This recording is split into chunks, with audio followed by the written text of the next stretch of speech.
Police looked me dead in the eyes and said, "Sir, you're trespassing. You need to leave now." For a moment, I just stood there frozen. Not because I was scared, but because I couldn't believe what I was hearing. I glanced behind me at the house, my house, the one I'd built, paid for, and lived in for over a decade. And now, 2 officers, standing on my driveway, were treating me like a criminal. Because the HOA said so, the HOA president was standing off to the side, arms crossed. That smug little smirk on her face, the kind people wear when they think they've already won. She had no idea who she was dealing with. No idea that the man she just tried to get arrested was the judge who had the power to shut her entire operation down. But I didn't say a word, not yet. Because sometimes, the best revenge is letting your enemies walk right into their own trap. And believe me, this HOA was about to find out exactly what happens when you push the wrong person too far. Stay till the end, because when I revealed who I was, the look on their faces was worth every second of their arrogance. Police looked me dead in the eyes and said those words again, slower this time, as if repetition could make them true. "Sir, you're trespassing. You need to leave now." My throat tightened. I felt it like a taut wire because nothing about this fit. I stepped forward, put my hand on the old oak railing of my porch, and let the chill of the night remind me of facts. My name on the deed, my signatures on every mortgage line. The small brass plaque with my initials I'd hammered into the gate a dozen years ago. This was not a mistake. This was a choice they made to weaponize paperwork and gossip. The HOA president, Loreno, is in a crisp blouse, always smelling faintly of expensive soap, walked a few steps closer and folded her arms like she was sealing an accusation. Behind her stood 2 board members, a man with 2 clean fingernails and a woman who smiled like she'd rehearsed mean in the mirror. They brought with them an air of certainty, the kind that makes cows follow the leader off a cliff. They thought certainty could replace truth. I remember the exact way the officer's jaw moved when he spoke again. He was doing a job one I respect, but his words were wearing someone else's weight. "We have a complaint from the HOA that an unauthorized person is on the property," he said. "We need you to leave." The absurdity of it hit me like cold water. The HOA had called the police on the homeowner. They had filed a complaint saying I, the man who paid for the place, who'd fixed the roof after the last storm, who knew every creak in these floorboards, was trespassing. I could have told them then. I own this house. It would have been simple. But this wasn't about being right in a moment.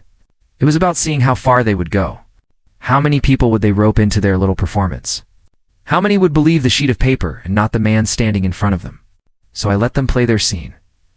That night was not the first fracture. It was the crescendo of months of small cuts. It began with a letter, an ordinary letter with extraordinary consequences. A polite note left in my mailbox about hedges, about colors, about community standards. We'd all been through HOA letters before. We painted fences, trimmed hedges, smiled at block parties, and pretended to like the same bland chili everyone pretended to like. But Lorraine kept finding things. A mailbox too tall. A light fixture she declared inconsistent. A garden gnome that someone else had said was tacky. She collected petty complaints like trophies, turning them into votes and into a kind of power I hadn't expected to see so close to home. I tried to reason with the board. I brought receipts and photos, proof that the fixture had been there for years. Proof that the mailbox met the rules when installed. They smiled, nodded, and then introduced new rules. New interpretations. They moved the line every time I met it. It felt like arguing with the tide. One afternoon, a certified letter arrived. My heart sank when I opened it because I knew the voice behind the words. It accused me of failing to follow community directives and threatened fines. I called the listed administrator and asked for specifics. I was told gently that the board had voted. I'd been fined. When I asked for the minutes, they said the meeting was private. When I asked who voted, they said it was a majority decision. The more I asked, the more obscure the process became. Lorraine had friends on the board. Lorraine had people she could nudge. Lorraine had a following. The first time the police came months before that hot night, they arrived because a neighbor had complained about a disturbance. Truthfully, an argument about fence height between 2 neighbors, I had stepped in to mediate. The officers looked around, heard the story in fragments, and left. No harm, no judgment. But the seed was planted. If the HOA calls, people listen. If the HOA complains, the voice of authority answers. I replayed these moments as I stood in the porch light, watching the two officers, hearing their radios, smelling the faint lemon of the officer's jacket cleaner. The world had narrowed to a single point. How had a community body become a tool to erase the rights of those who didn't bow to its leader? They wanted me to leave now. The officer's tone suggested a final curtain. But I realized then that leaving would be yielding my home to a narrative they'd already begun to craft. Homeowner refuses HOA, homeowner harasses board, homeowner breaks rules. For what? For a trimmed hedge? For a mailbox? No, it was bigger. It was about control. I reached down slowly and opened my wallet. I pulled out the Didon old paper, corners softened from years of being in a drawer. I didn't wave it or shout it. I simply placed it on the railing where it caught the porch light and made a pale glare. "You're trespassing on your property?" the officer asked, incredulous. "Apparently," I said. "But I'm also the person whose name is on that paper." Silence stretched. Loren's smirk faltered for the first time that night. I could name the exact point where certainty cracked. It wasn't when the deed appeared. It was when a neighbor, Mrs. Alvarez, who had known me for years, walked up from across the street. She knew me from the little garden club, from the time I shoveled their driveway during a snowstorm, from a dozen small kindnesses.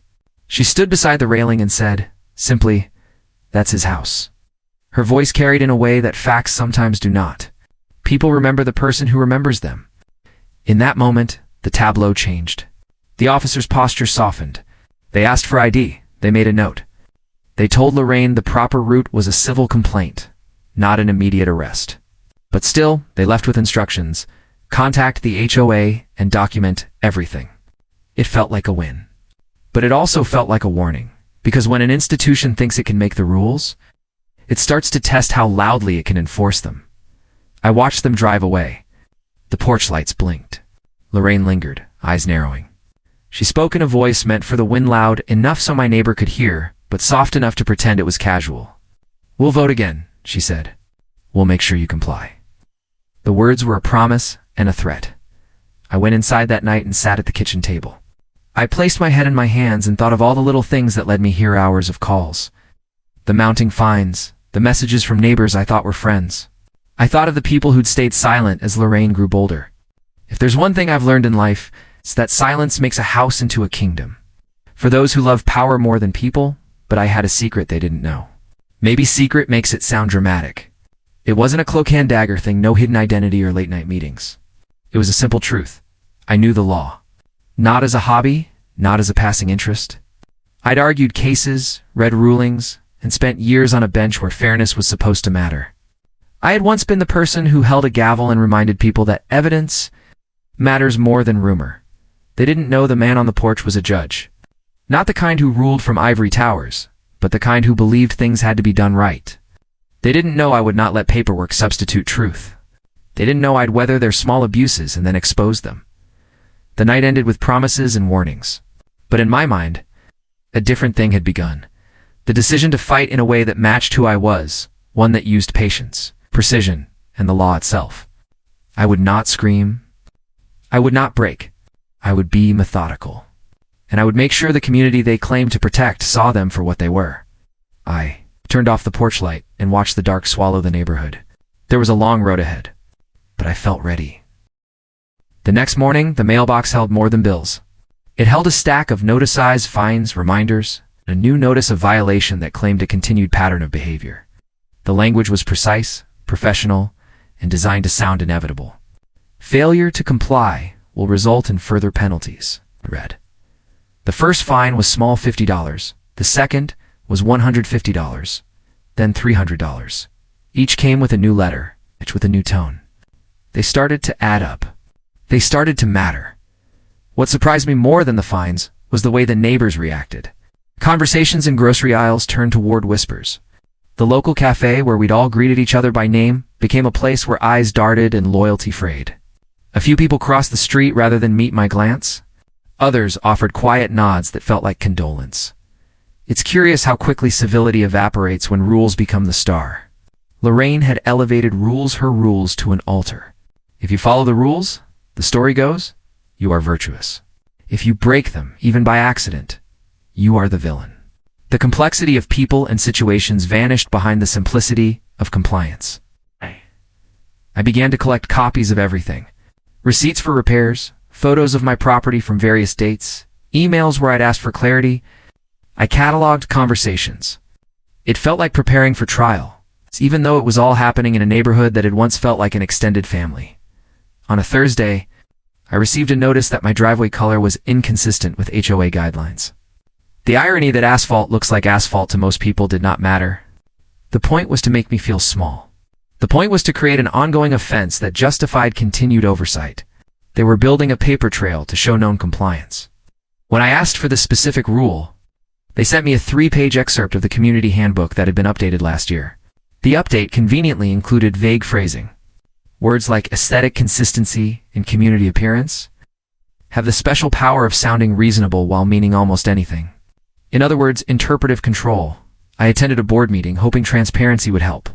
It was held in a church hall, folding chairs in neat rows, a podium with the HOA's placard. Lorraine presided as if she were conducting a symphony. She read the minutes and smiled when people applauded her leadership.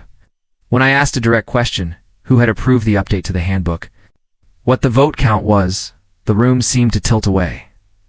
Board decisions are made in the interest of community, she said. We cannot allow exceptions. I pressed 4 names. A murmur ran through the crowd. 2 people who'd once bring over pies for potluck shifted in their seats. One woman, whose son used to deliver my mower back when the blade caught rocks, stood and said, quietly, "We don't want problems." It was a turning point. People would not oppose power because opposition brings problems. A community had traded courage for comfort, and comfort can feel safe until it's used to squeeze you out. I turned to legal routes. I filed formal requests for meeting minutes and sought explanation for the fines. I sent certified letters demanding proper notice and fair hearing. The board responded with form letters that repeated the same lines. They employed legalese as a shield. If you've ever dealt with a bureaucracy, you know how words can be used to drown out truth? Meanwhile, Lorraine's influence grew. She organized volunteers to inspect property's neighbors eager for authority. With clipboards and a sense of righteousness, they knocked politely, took pictures, and left polite notes. They were the new sheriffs of conformity. One afternoon, I found a bright sticker on my mailbox. Violation, please address. It felt juvenile, like a schoolyard sticker, but the message was clear public shaming for private matters. They were running a campaign of social pressure. I realized then that this was not just about rules or a garden gnome. It was about a system that rewarded obedience and punished dissent. It was about the cruelty that can creep in when a few people decide they will define what community means for everyone else. I started to talk to neighbors again, this time with a purpose. I asked about votes, about how board elections were run. Some shrugged. They didn't want the hassle. A young couple told me they hadn't been properly notified of the annual meeting where certain bylaw changes were made. An elderly man mentioned that 2 votes seemed suspicious ballots with names he didn't recognize. The more I listened, the more threads I found that suggested a pattern, process being manipulated, rules being exploited. It's funny how confidence crumbles when you shine light on it. Lorraine grew quieter when I asked for records. She sent emails that were polite but evasive. She began to use phrases like internal matters and board discretion when pressed. She threatened further fines for harassment if I continued to make public inquiries. I learned that fear can be a toolkit. Make someone afraid of being singled out, and they'll stop asking questions. Make an entire street worried about being labeled troublesome, and they'll look the other way. This is how a tyrant doesn't need an army. She needs apathy. But I was not going to let apathy win. I began preparing in earnest. I took photographs of my property with timestamps. I recorded conversations where allowed. I reached out to a neighbor who worked at the county clerk's office and asked about records. Little by little, I pieced together inconsistencies. The update to the community handbook had been voted on in a meeting where a quorum wasn't quite present. A few ballots had questionable signatures. Notices had been mailed to old addresses. As my evidence mounted, so did the resistance. Lorraine retaliated with public accusations, claims that I was harassing the board, that I was making the neighborhood uncomfortable. She wrote a letter to the community that implied I was a troublemaker who loved to stir conflict. That letter was posted on the HOA bulletin board. And suddenly some neighbors who'd been friendly turned away in the grocery store aisle. I felt the weight of it. Power has a way of pressing down like humid air. It finds the smallest cracks and fills them with discomfort until people prefer to leave the house without confronting the truth. But the best response to a bully isn't silence, it's steady insistence. You collect facts, you document, and you open the shutters so the light reaches every dirty corner. Meanwhile, my fines ballooned. Late fees attached. A lien threatened. They wanted to make me so financially pinched that I'd leave, not because I was punished, but because the slow squeeze of costs and social isolation would make staying impossible. It was a strategy as old as time. Make the cost of resistance higher than the cost of retreat. But when you've built a life somewhere, when you've put your name on the deed and your sweat into the floorboards, money alone doesn't decide everything. In the quiet hours, I thought of the judge I used to be. I thought of the rulings that mattered, of fairness weighed against convenience, of the belief that systems are meant to protect, not punish. I could have paid the fines. Many would have. Many did. But paying would have been admitting guilt where none existed. That's how power writes false history. So I refused. Instead, I used a judge's patience. Gather facts, build a case, let truth do the work. By the end of that month, Lorraine called a special meeting. The agenda was short: discuss continued violations and consider additional sanctions. I received the notice with a quiet exhale. This would be the first time the community would have to confront the contradiction between what they said they valued and the actions of their leadership. I arrived early. The room was full. Faces I recognized and faces that avoided mine shared the space. Lorraine sat in the front, poised like a conductor. She read her prepared remarks, citing violations, costs, and the need to preserve the community's integrity. People nodded. When it was my turn, I spoke plainly. I showed the deed, the timeline, the mail logs. I pointed out the inconsistent votes and the missing minutes. No theatrics. No accusations that couldn't be backed by evidence. The room shifted. People whispered. A couple of board members glanced at each other. Lorraine's practiced smile thinned at the meeting's end. The board voted to table the additional sanctions pending further review.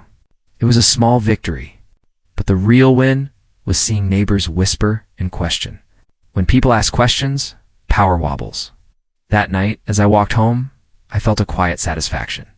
Not because I'd won everything, but because I'd started to peel back the curtain. I'd made people look. I knew the fight was far from over. They could escalate. They could call the police again. They could manufacture more fines. But the longer the truth sat on the table, the harder it was for them to keep their castle built from paperwork alone. When you stand against a machine built to hum with quiet confidence, you need more than one kind of tool. You need facts, yes. You need patience, yes.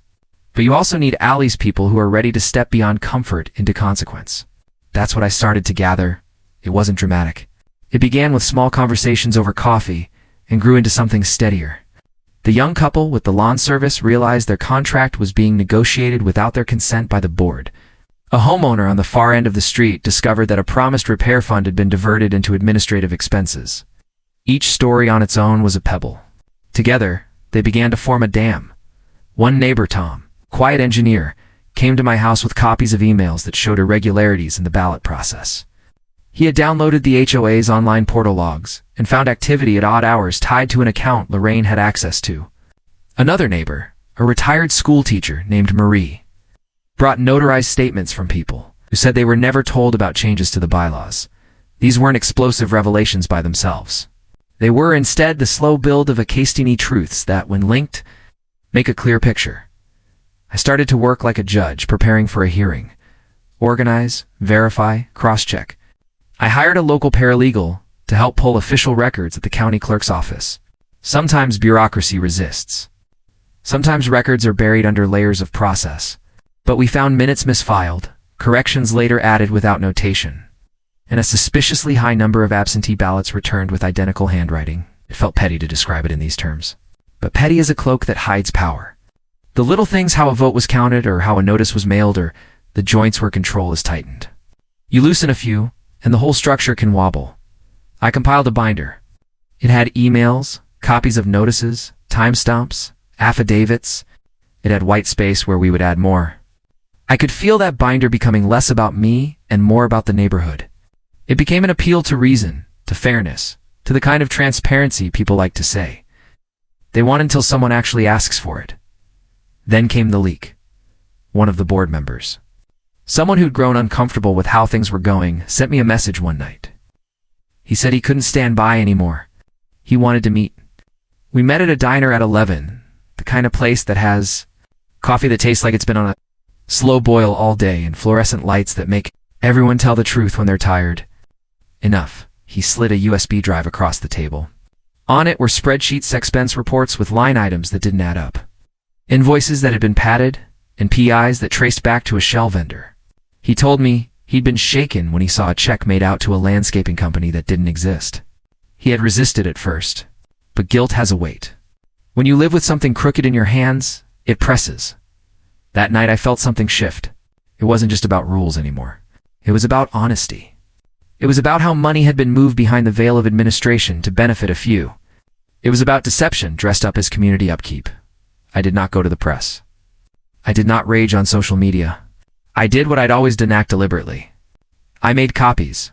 I verified bank routing numbers. I compared vendors. It was slow work. But slow work is how you break brittle things. You give them time to crack. Around this time, Lorraine grew more aggressive. She launched a public campaign to paint dissenters as troublemakers. She wrote a letter to the neighborhood newsletter calling for unity and adherence to our shared values. But underneath the glossy words, there were cracks. Her wording grew defensive. She began to use phrases like protecting the board's integrity, which felt like the prelude to a campaign of vilification. The board, for its part, began to scramble. Meetings were scheduled at odd hours. Emergency sessions were called. Documents were reclassified. People who had been neutral started receiving gentle phone calls, reminding them of community standards.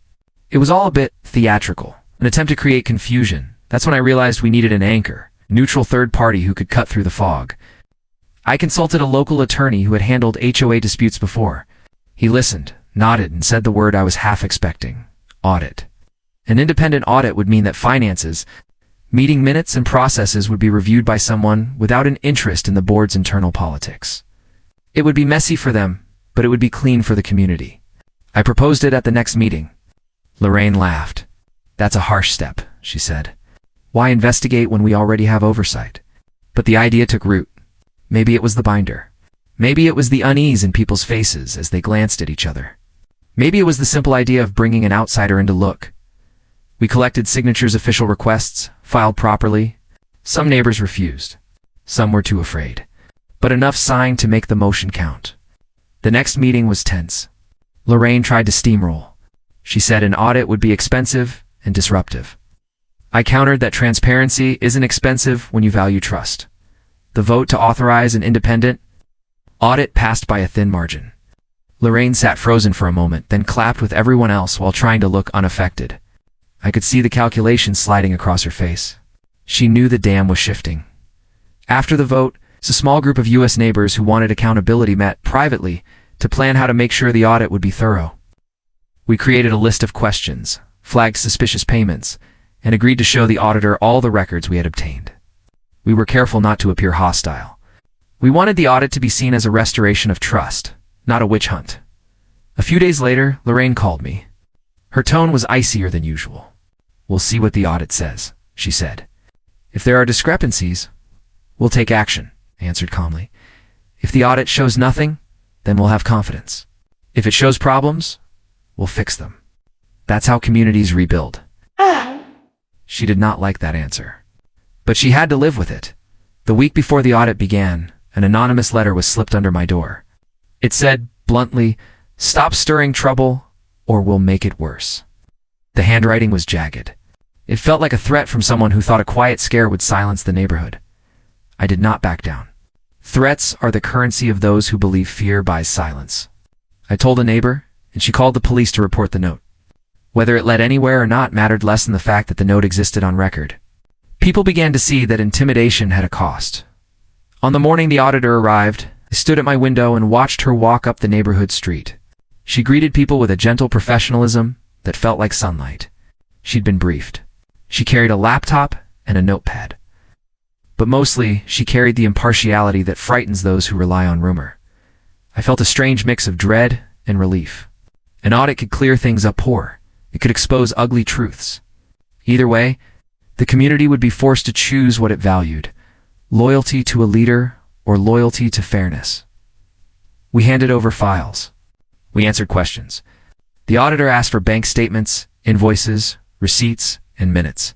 She asked for proof of notice and signatures. She cross-referenced.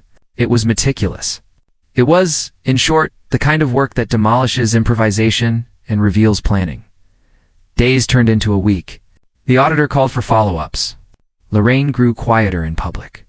The rumor mill tried to accelerate talk of conspiracies, talk of personal vendettas. But the evidence was patient. It doesn't gossip. It simply sits there until someone reads it. Then one morning, the auditor called a meeting and announced preliminary findings. My stomach dropped. The room filled with neighbors holding cups of coffee like talismans. She was careful in her words, professional, exact. There are notable discrepancies, she said. Expense reports that cannot be reconciled, minutes that are missing, and payments that lack proper vendor records. A murmur moved through the crowd like a wave. Lorraine's face went pale. People looked at each other, then back at her. This was no longer just my fight. It was a wound everyone could see. The turning point had arrived not with shouting or with sirens, but with pages and numbers and the humility of evidence, the kind of truth that can't be shouted down because it does not need a voice. It needs verification. I sat back and felt something loosen, like a rope slipping from a taut hold. It didn't mean the battle was over. It meant the rules had changed. When the community saw proof, they could no longer pretend not to see. When the auditor's final report arrived, it was a stack of pages that smelled faintly of ink and finality. It was a document that made careful observations and drew firm conclusions. There were red flags and recommendations. There were names tied to questionable checks and invoices. In short, it told a story that the neighborhood could no longer ignore. The board called a special meeting to review the report. The church hall filled to capacity. People came early, talking in low voices. Lorraine stood at the front, her hands clasped like a woman waiting to be acquitted. The tension was a live thing, electric and thin. The auditor summarized her findings. She was precise and unemotional. There appears to be misallocation of funds that benefit specific individuals, she said. Minutes are missing for key votes. Notices were not sent according to bylaws. We recommend a full forensic review and suspension of board leadership pending inquiry. Silence slammed into the room. For a moment, the only sound was the hum of the overhead lights. I watched Lorraine. Her face lost color. Her lips moved, forming words that seemed practiced. This is an overreaction. We followed procedures. But the words floated like paper in an empty room. Evidence has a way of making rehearsed sentences look brittle. Then Mrs. Alvarez, the neighbor who'd stood by me on the porch months ago, spoke. She recounted small things. A mailbox sticker, a note, a whispered warning to others.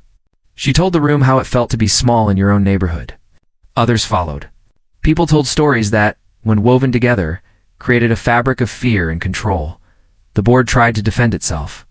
Some members offered sentences that were part apology, part excuse. Others fled the room early. You could see who had skin in the game and who had counted on silence to protect them. When the vote to suspend Lorraine and 2 board members came, it was not a theatrical toss-up. People who had been afraid to speak voted. The motion passed. The room erupted into quiet. Some wept. Some sat stunned. Others clapped softly. It was messy and imperfect, but it was real.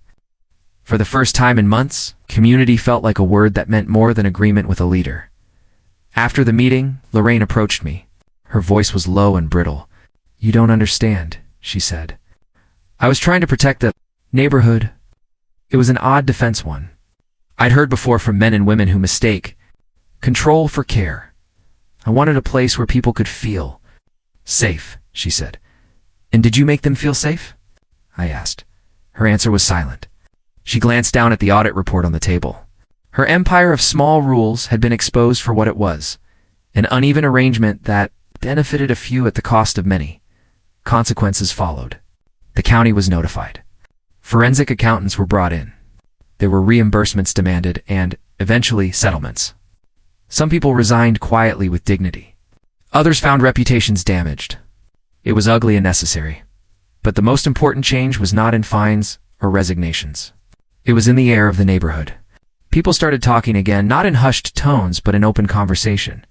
The kid who used to deliver my mower stuck his head in my garage and said, "Sorry about the sticker, man." I shrugged and told him it was okay. He laughed, a small, genuine sound. In the weeks that followed, the HOA drafted new rules, transparent voting processes, mandatory public minutes, an ethics committee, and a clause for independent audits every few years. They set up regular forums where neighbors could ask questions without fear of retaliation. They replaced secrecy with procedure. It wasn't perfect. It never is. But it was better. I received an apology letter from some board members, handwritten notes that felt vulnerable in a way their official memos never had. Lorraine wrote a formal letter of resignation. She signed with her name and a shaky "I'm sorry." It could have pushed for more. Legal routes remained open.